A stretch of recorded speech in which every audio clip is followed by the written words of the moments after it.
Lebron.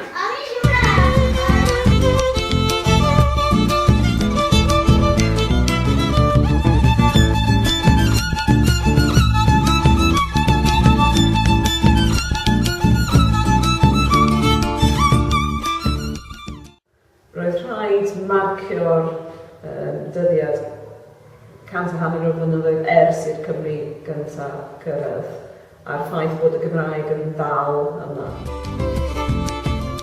Wnaeth y Gymdeithas Gymraeg gytuno i werthu rhan o'i eiddo nhw ac i fuddsoddi'r arian yna mewn ysgol.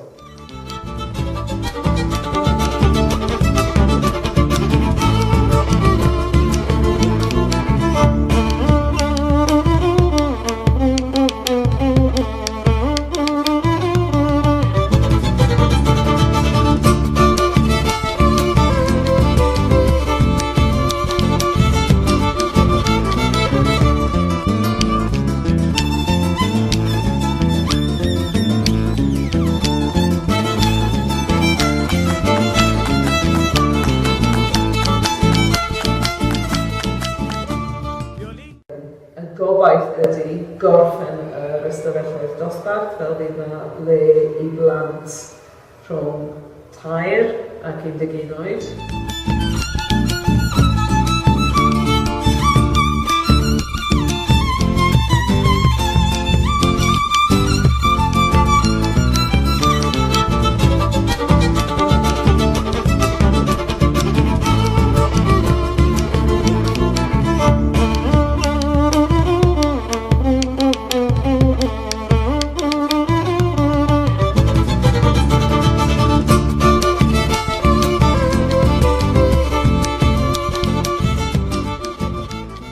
Bydd angen rhywun efo arbenigedd cynradd i ddod â ni o Gymru, i weithio efo ni, i ddod ag arfer gorau Cymru ato ni.